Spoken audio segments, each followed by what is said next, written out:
Hello, everyone. Happy New Year to you all, and I'm back. And yeah, it's been long since I've done quite of this, and I'm coming back with quite a special video, and it's related to a special topic that I've always liked, and it's shelf structures. So in this video, I'm going to deal with plate analysis, and also in the next video, I'm going to continue with the topic. It's actually called plate and shelves. It's quite a combined topic because plates, they don't have curvature. And then if you put curvature on the plates, and then you get to call them shelves. Okay, so it's basically thin wall structures. So when you think of plates as slabs. We think of them as slabs. So where we get to um, consider, or basically in the analysis of plates, usually you will see that in finite element analysis, plates are analyzed using plane stress analysis, or it could even be plane strain analysis, because we get to say the thickness of the plate to the ratio. What is the ratio of the thickness of the plate to the dimension, which could either be the width or the length of the plate. It's very, very small, meaning the stresses along the thickness of the plate, they're quite negligible in a sense that we get to say it's zero. We therefore making this three-dimensional problem, converting it to a two-dimensional problem, which is quite easy, and also it saves time in terms of computational time in the analysis, and also when you get to use these softwares and meshing and all of that. Okay, so let's think of these plates as slabs. Okay, very thin slabs, and it's nice because I've already done a video on flat slabs, for example, but that was on the design of flat slabs, so where we got to design for the reinforcement. But what about analyzing and getting those moments, and also the deflections, etc.? One could say, but I could just use the code, because in the code, if you check for flat slabs, you have moment equations, or maybe not equations, moment coefficients, given in table 16 for flat slabs, and then table 15 for two-way restrained slabs, and then table 14 for simply supported two-way slabs. So think of them as that. You see that in table 14, table 15, for two-way slabs, you're given those moment coefficients, moment in the x and the moment in the y direction, the coefficients for you to calculate your moments. But get you ever wonder where those coefficients come from? It's quite nice to understand, or probably, let's say you're an engineer and you get to meet a slab of arbitrary shape. You wouldn't be able to use the code, because the code limits you to a certain aspect ratios. Of course, some might say, okay, I could use finite element analysis if it's a slab of any arbitrary shape. I could save time and use finite element analysis, which is nice, and it's correct. And I do agree, we do not have time to be doing manual calculations. You just easily analyze this using your softwares, Abacus or ANSYS, etc. But now, I always think that having this fundamental understanding of the manual calculations on how you get to derive these moment expressions or deflection expressions and so forth, it's important. And this is what we're going to do in this video. We're going to derive the deflection expressions and the moment expressions for plates, which we could think of as flat slabs or two-way slabs. In fact, for this problem, you will see that since it's a problem of simply supported on all four edges, you could think of it of a two-way, presuming, of course, the ratio of B over A is less than 2. So you could think of it as two-way simply supported, or probably, two-way simply supported. Okay, so now let's jump into it. Okay, so now they say a rectangular plate of dimensions A and B in the X and Y directions respectively, and of constant flexural rigidity D. It's simply supported on all four edges and subjected to a transverse loading that varies linearly, which is quite nice in this sense, yeah. And then it says it varies linearly in intensity from 0 along the edge x is equals to 0, which is this point, to a maximum of P along the edge at x equals to A, which is at that point. Or you could say at that point, it's still the same thing as shown in the figure below. And then number one, they say on the basis of the Navier method, obtain an expression of the deflection by retaining only the first three terms of the series solution. And of course, just to make a note, this is quite an advanced master's level question. So if you're an undergrad, you probably might not be able to understand certain, aspects. So that's why I have referenced this textbook here, The Theory and Analysis of Structures by Alphonse Zingoni. It's available on the internet. You can buy this book. It's very, very useful. In fact, the fundamentals and the derivations of the formulas, I took them from this book particularly. Okay, so you could read it. I mean, if you're an undergrad, you still understand it. There's no limit. There's no limit towards the understanding. You'll still be able to understand. Okay, so if you're already a postgrad or you've done your postgrad, you should recall these formulas and etc. Okay, so now, of course, number two says deduce the corresponding expression for the bending moment in the x direction. Okay, so basically what we're doing, we are deriving expression for bending moments and also for the deflection, particularly for a slab or a plate. Let's say I want to say a slab so that we are in the same, in the same space, we're understanding each other. But the slab is very thin. Think of the slab that is very thin. Okay, so we are deducing moment expression and deflection expression with the loading that is applied in this manner. So as you can see, this loading also has some sort of a function, a linear function subjected to it. Okay, so this becomes very interesting, and I can promise you, using a code, sans code, you won't be able to solve or analyze every sort of slab. It's going to limit you. You can say, yes, I'll stick to my finite element analysis, but it's always nice to have the understanding of the manual calculations of what happens. Because I'm thinking also of also making a video on finite element analysis where I get to compare the results of manual calculations and finite element analysis to get to see how these expressions differ. Particularly, I was thinking of doing it on shells, because this is a plate.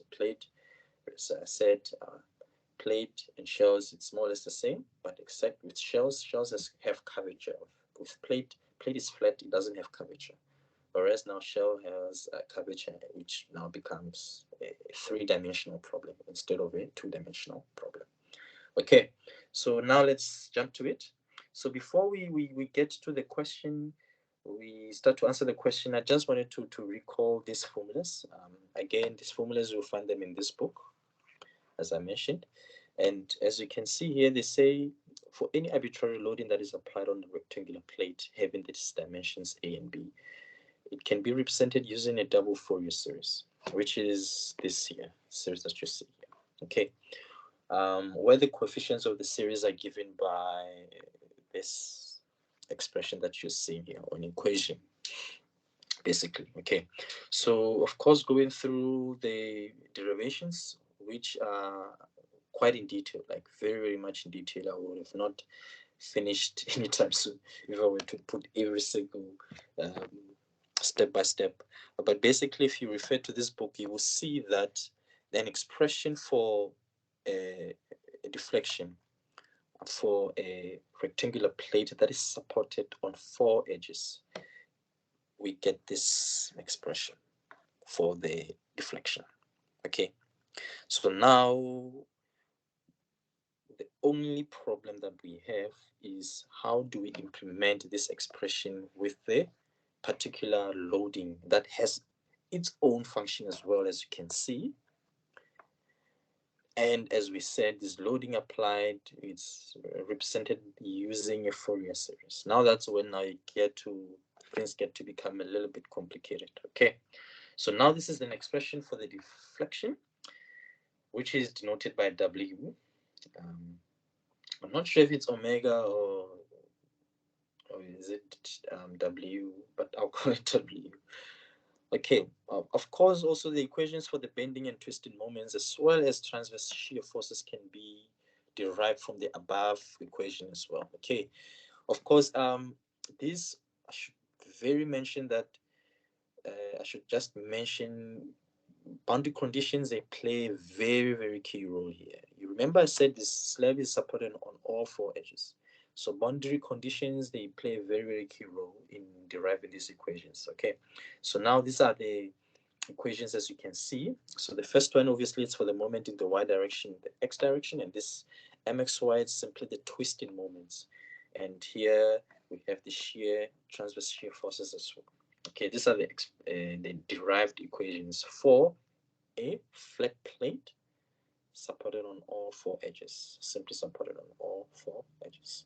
Okay, if it's supported on two edges only, now becomes different.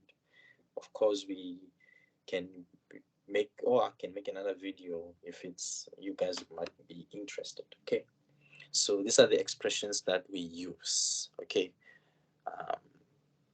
but as I said, how do we get this little man here? That's now the big question. Okay, how do we get that little man? All right. Okay, so now jump into the question. Okay, as I said, please, I understand it might confuse where this expression is coming from. I mean, the formula is coming from. Please refer to this book because it's quite very detailed, very detailed, and it's a long, quite on derivation, which I didn't think it was for the purpose of me making this video. Okay, the purpose of me making this video was to implement now these equations onto how do you apply it in real world situations. Okay, so if you look at that triangular loading, it's a linear varying loading, you will see that, of course, I mean, I know the question said you should take that as P, but you will forgive me because I made it P0. Okay, so I made that loading P0, so you will forgive me that. So let's assume at the tip where x is equal to a, that's P0, and then here it's 0, and then of course as it varies, you just call that P. So of course using similar triangles, this will be P over x, because x starts there, P over x equals to P0 over a, and then you should get that expression for P. Okay, which is that P over multiply of x over a. Okay, that makes sense. It should be very good. Alright, so now solving for that little man here, I like to call him the little man. So we implicate it by substituting in for the loading, because remember, if we go back to the original equation, it's right here. So this f of xy here, it's a function. It's a function of the loading. So this function of the loading, as I said, is represented by the Fourier series. Okay, so this function of the loading here, we just calculated it here, and I'm just substituting it in that expression, I mean the formula. Okay, and of course, as we know, the Fourier series is represented by it takes into consideration that harmonic type of behavior, which is sinusoidal type of behavior. Hence why you've seen this sine m pi x over a sine n.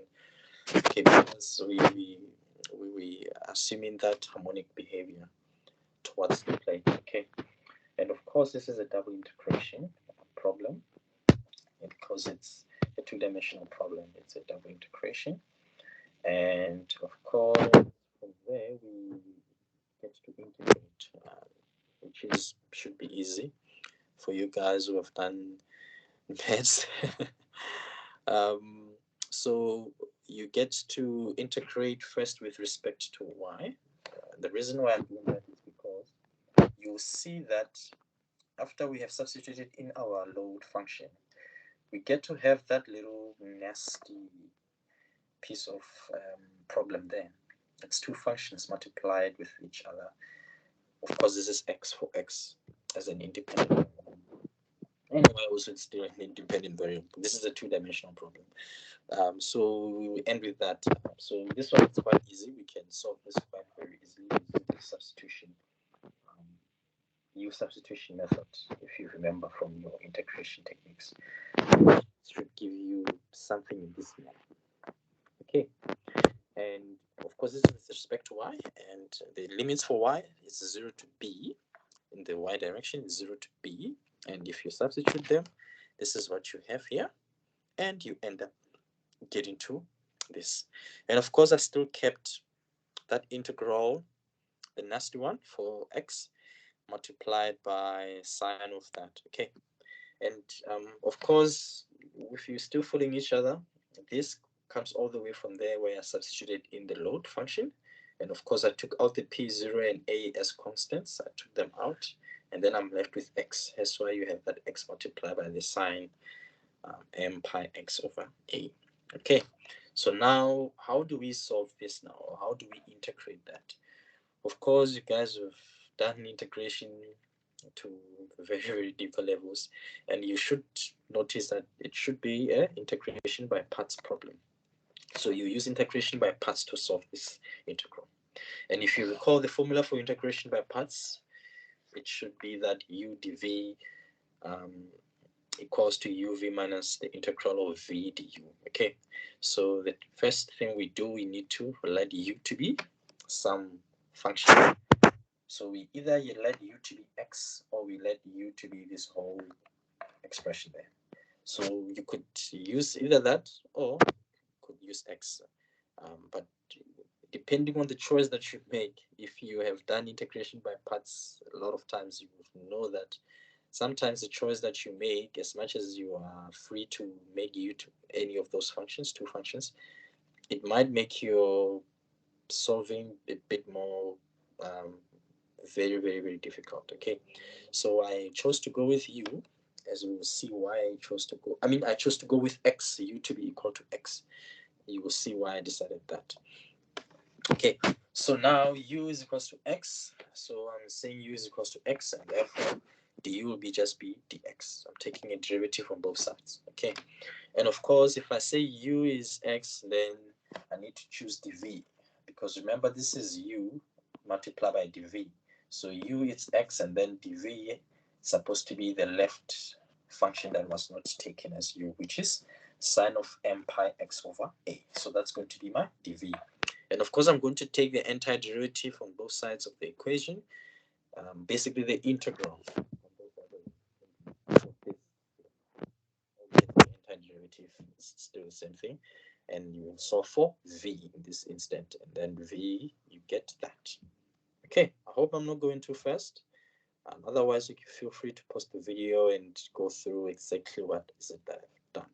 Okay, so now that I've solved for u, du, and v as well, and dv as well, I'm just going to have to substitute them back. So I have my u, it's dx.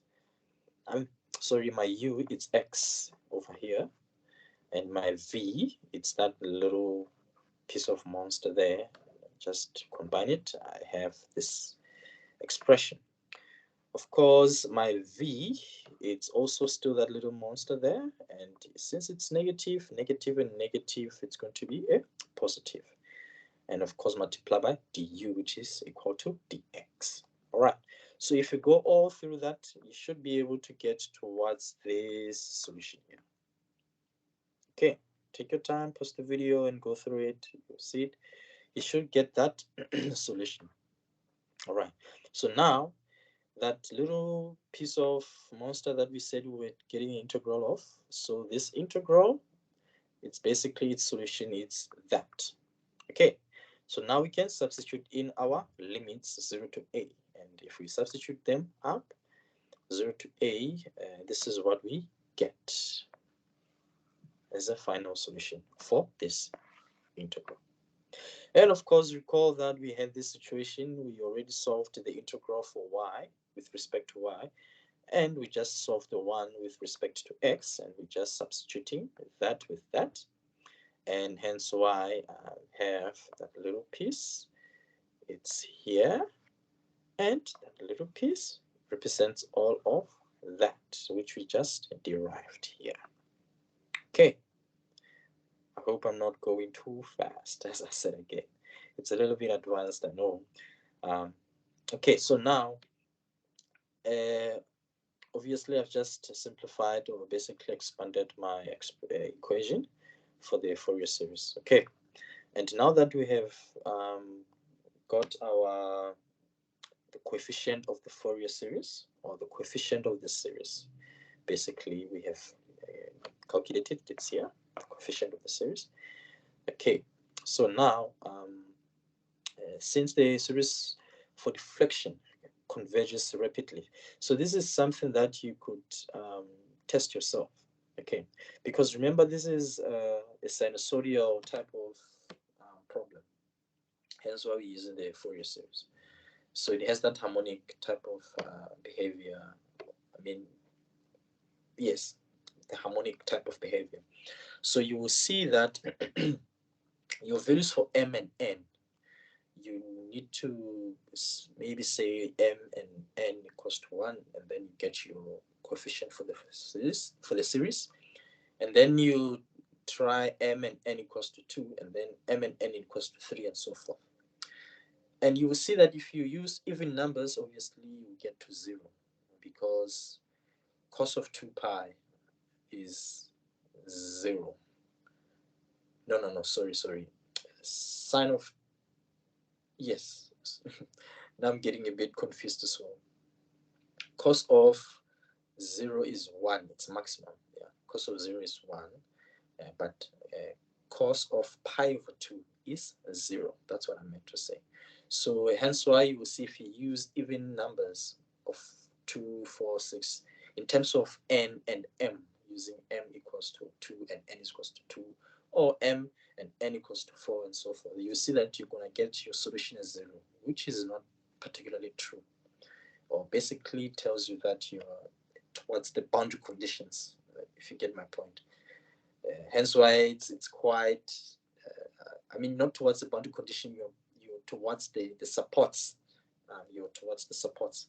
So it's always advised to, if for these analysis of plates, you use your m and n values as odd numbers. So 1, and then you try 3, and then you try 5, and then that's when you get to see your expressions for the deflections and for the moments getting to converge. But now, particularly for the deflection, the solution gets to converge very, very quickly for the deflection expression. Whereas for the moment expressions, maybe 3 iterations, it should be sufficient, meaning m is equals to 1, m is equals to 3, and then m is equals to 5. Then you see that you'll be getting more or less the similar moment expression value, or the moment value, if you get my point. Yeah. I know it's a bit of piece of junk that's a bit confusing. Hence why I'm saying please refer to the textbook, and it will explain it quite very, very nicely, more than I'm explaining it now. Okay, so now we only do one iteration here for m and n equals to 1. It's sufficient to say this is your deflection expression. Okay, it's sufficient to say that. Okay, so now substituting in for m and n is equals to 1 in our coefficient for the series, this is what we derived as the coefficient for the series. So if you substitute in for m and n equals to 1, this is what you end up to. You end up to this expression here. Okay, you end up to that expression for the coefficient of the series. Okay, which is obviously can be simplified with that. And then this is for the, as I said, the coefficient of the series. Okay, so now this coefficient of the series is substituted in our generic deflection expression. I mean deflection equation for plates supported on all 4 edges, which is this equation here. Okay, the one that I just showed you up earlier in the video. Okay, so now if you substitute in your coefficient, then this is what you get, which is the solution. Okay, So the solution to the question here, the expression for the deflection,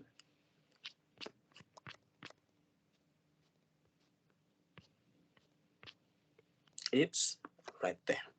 Okay, and of course I went a bit further with that question, saying what about if you were interested to say, let's find, because this is the expression for the deflection, meaning you can find, I mean, this is an equation for the deflection. So then that means you can find the deflection at any point along the x and along the y coordinates. So let's say, for example, we want to find the deflection at the center, which is what we expect to be maximum at that point if it's supported on all four edges. So I said at x equals to a over 2, which is at the center, and also at y is equals to b over 2. And this is what you get. Sorry, this is what you get here. Okay. And then I further said, let's say a, meaning the length or the width of the slab. Just go there. Remember, a is the full length, and b also is the full length or the full width of the slab. Okay, so let us just say it's 1, meaning you remember when we design flat slabs, we design them per meter strip. So let's just consider a meter of it. So let's just say a is 1 and b also is 1, and then this is that expression or an equation that you get for the deflection per meter strip in both directions, where d represents the flexural rigidity given by this formula, where E here is the Young's modulus, T is the thickness of the plate or the slab, and of course the small v there, that's your Poisson's ratio. Okay, you can substitute it in there if you want to, and then get your actual deflection at that point if you want to. Okay. And of course, number 2 wanted us to solve for the moment expression. So if you recall the moment expression in the x direction, it was given by this formula here. Okay, and of course I'm substituting in for, because I've already solved for that coefficient, remember. So I'm substituting in and also for m and n as well as equals to 1, and I'm getting that expression. And as I said, the expression for the deflection, it converges quite rapidly when compared to that of the moment expressions or the transverse shear forces expressions. So you would find out that now that I've used m and n equals to 1 for the moment expression, maybe if we to use 3, then you would probably get a slightly different answer, but it's going to converge probably in 3 trials. 3 trials, then you should get it should have converged already in terms of your moment expression. Yeah. Otherwise, then you know that probably you've made something wrong. Okay. And that's the expression that I solved per meter strip in both directions as well. So that's the moment expression, where that P0, it's the load or the force at that tip where x equals to a, which you can find easily. And of course, this is the Poisson's ratio, which usually for concrete is 0.15. And yeah, you could find it quite easily. And thinking of maybe, let's say this is a square plate where B and A equals to each other, then you should expect the moment also in the y direction to be exactly the same. You could also solve for the twisting moments as well. And basically that's it for this video, and I really hope you enjoyed it, guys. So in the next video, I'm going to be dealing with the analysis of shell, particularly of spherical dome subjected to hydrostatic pressure. Okay, and I'm going to solve for the hoop stresses and meridional stresses for that problem. All right, thank you guys. Take care. Bye-bye.